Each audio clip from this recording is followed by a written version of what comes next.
ভয় কিসের? আমি আছি না।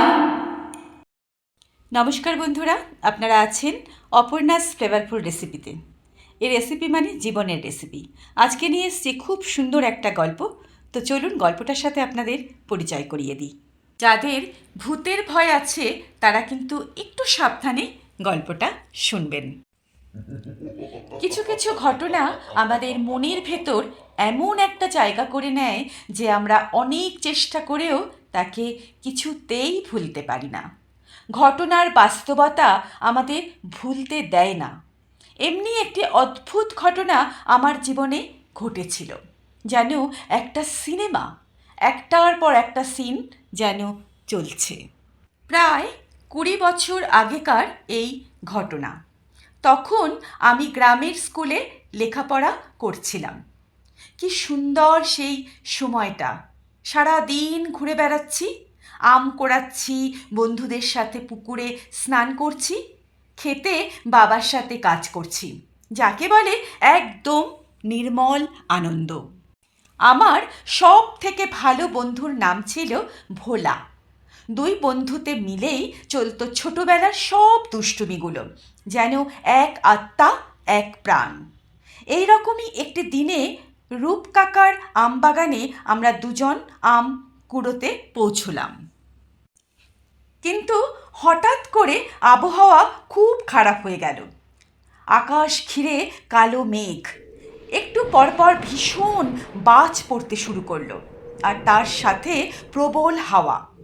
আমি তখন ভোলাকে বললাম, ভোলা, যদি এখন বৃষ্টি নেমে যায় তাহলে কিন্তু আমরা দুজনেই ভিজে যাব, আর ভিজে কাপড়ে বাড়ি ফিরলে মা আর বাবা আমাদের আস্ত রাখবে না। কারণ গেল বছর এমনিভাবে বৃষ্টিতে ভিজে আমাদের দুজনের খুব জ্বর এসেছিল।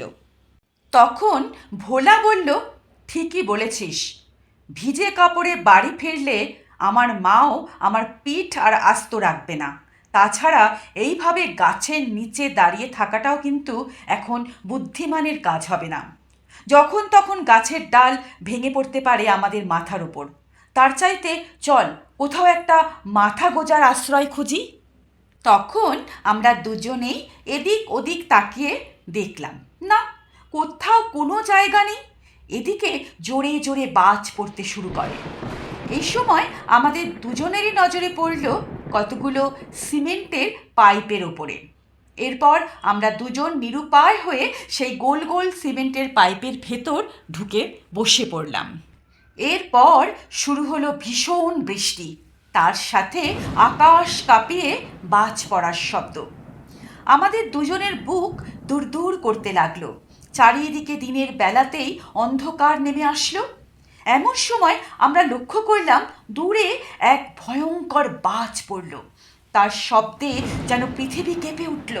আমি ভোলাকে বললাম, দেখলি ভোলা, ক্ষেতের মধ্যে কেমন সজোরে বাজ পড়ল? ভোলা বলল, বিজেন্দ্র, ক্ষেতে তো এখনো অনেক লোক কাজ করছে রে, ওরা কোথায় আশ্রয় পাবে বলতো? এদিকে বৃষ্টি থামার কোনো লক্ষণ দেখতে পাচ্ছি না। এরপর ধীরে ধীরে বৃষ্টির প্রকোপ শান্ত হলো। আমরা দূর থেকে দেখলাম অনেক লোক বীরজু কাকার ক্ষেতের দিকে দৌড়চ্ছে। তারা চিৎকার করে বলছে, বীরজু কাকার ক্ষেতে বাজ পড়েছে। কিছুদিন আগেই ক্ষেতের মাঝখানে বাজ পড়ে প্রায় একসাথে শখানেক লোক মারা গিয়েছিল। হয়তো আপনারা এটা পেপারে পড়ে থাকবেন। তখন আমরা দুজন পাইপ থেকে বেরিয়ে ক্ষেতের দিকে দৌড়লাম। বীরজু কাকা আমাদের দুজনকে খুব ভালোবাসত। আমরা যখন ক্ষেতে পৌঁছলাম দেখলাম সেখানে গ্রামের অনেক লোক উপস্থিত। কতগুলো মহিলার কান্নার শব্দ কানে আসতে লাগলো। আমরা কিছুতেই বুঝতে পারছি না আসলে ব্যাপারটা কি হয়েছে। ভিড় ঠেলে আমি ভেতরে ঢুকলাম। দেখে আমি স্তম্ভিত হয়ে গেলাম। সামনে বীরজু কাকা আর দশরথ কাকার মৃতদেহ। বাজ পড়ে ওদের মৃত্যু হয়েছে, ওদের শরীরটা একেবারে ঝলসে গেছে। ওদিকে ওদের স্ত্রীরা আর সন্তানরা সমানে কেঁদে চলেছে। সম্পূর্ণ গ্রাম যেন বিষাদের ছায়ায় ডুবে গেল। গ্রামে একটা নিয়ম আছে, কারোর মৃত্যুতে অথবা বিবাহতে সবাই নিজেদের শত্রুতা ভুলে সেই পরিবারের পাশে এসে দাঁড়ায়। গ্রামের পাশেই বয়ে চলেছে গঙ্গা নদী। সেখানে শেষকৃত্য সম্পন্ন হয়। সব কাজ শেষ হলে সবাই একসঙ্গে গঙ্গায় স্নান করে। এটাই কিন্তু নিয়ম, এতে নাকি পুণ্য হয়। এরপর প্রায় 4 ঘন্টা লাগলো মৃত শরীর দাহ করতে। তারপর সেই ছাই একটা কলসিতে ভরে গঙ্গায় বিসর্জন করতে হয়। এই সমস্ত কাজ শেষ করে সবাই মিলে গঙ্গায় স্নান করতে নামলো। আমিও তখন সবার সাথে গঙ্গায় স্নান করতে নামলাম। তখন আমার বয়স মাত্র 12 বছর। আমি গঙ্গায় সাঁতার কাটতে শুরু করলাম। এদিকে আকাশে তখনও কিন্তু বিদ্যুৎ চমকাচ্ছে। সাঁতার কাটতে কাটতে কখন যেন বেশ অনেকটা দূরে আমি চলে এলাম। যেখানে গ্রামের লোক স্নান করছিল তার থেকে বেশ খানিকটা দূরে। হঠাৎ আমার মনে হলো কেউ যেন আমার পা ধরে জলের ভেতর আমাকে টেনে নিয়ে যেতে চাইছে। আমি ভীষণ ভয় পেয়ে গেলাম।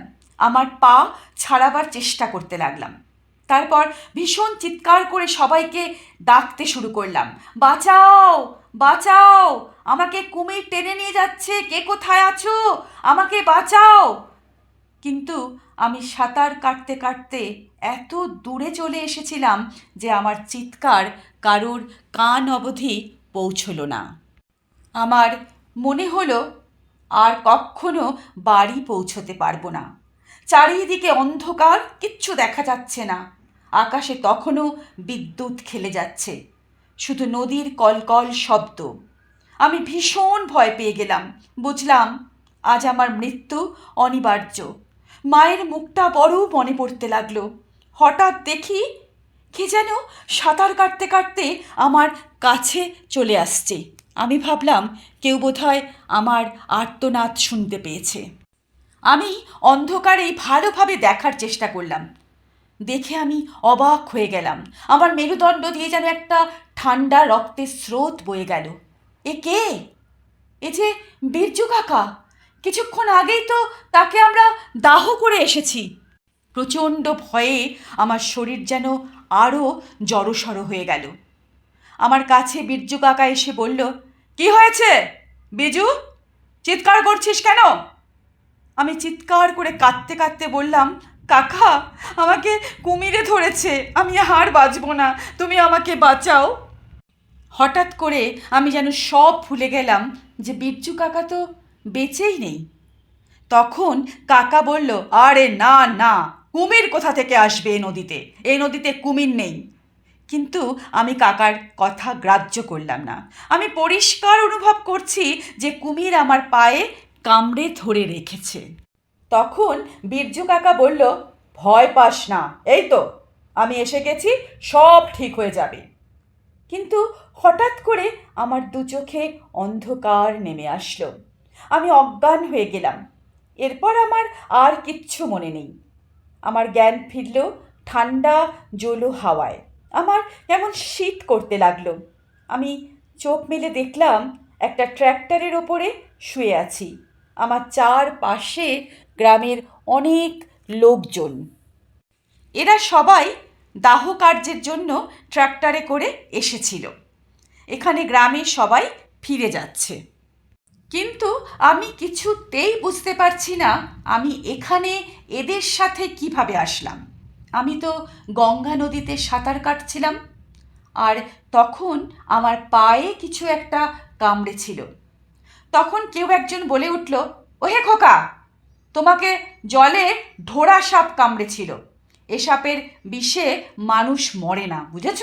তবে এ সাপ কাটলে খুব যন্ত্রণা হয়। তাই বোধহয় আমার পায়েও খুব যন্ত্রণা হচ্ছে। গ্রামের বয়স্করা আমাকে তখন সবাই মিলে খুব বকা দিচ্ছে। ওহে খোকা, গঙ্গায় সাঁতার অত দূর কাটার কি দরকার ছিল? হ্যাঁ, কেন কেন গিয়েছিলে এত দূর? যদি ভালো মন্দ কিছু একটা হয়ে যেত। কিন্তু সবাই শুধু একটা কথা ভাবছিল ছেলেটা অজ্ঞান হয়ে যাওয়ার পরে নদীর কিনারায় কিভাবে আসলো? নদী তো সাধারণত সবাইকে ডুবিয়ে দেয়। সবাই যখন এই ব্যাপারটা নিয়ে আলোচনায় রত, তখন আমার সেই ডাকটা খুব মনে পড়তে লাগলো, যেই ডাকটা গঙ্গায় জ্ঞান হারাবার আগে পর্যন্ত আমি শুনেছিলাম। আরে ভয় পাস না, আমি আছি তো।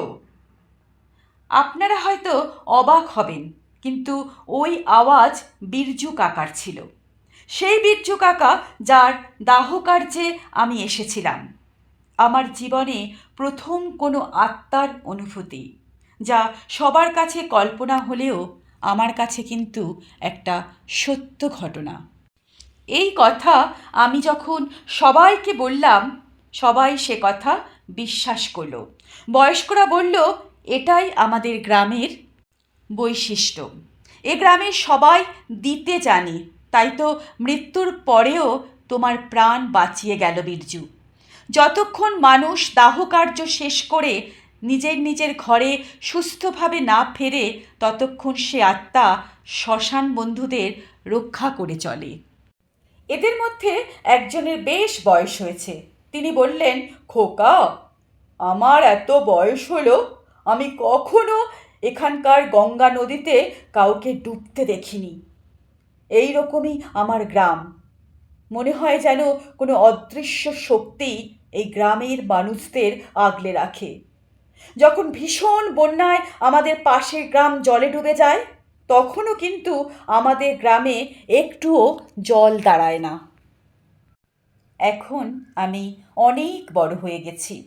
কত বই পড়ি, কত ঘটনার মধ্যে সত্যতা খুঁজি, কিন্তু আজও সেই রাতের ঘটনার মধ্যে আমি কোনো যুক্তি খুঁজে পাই না।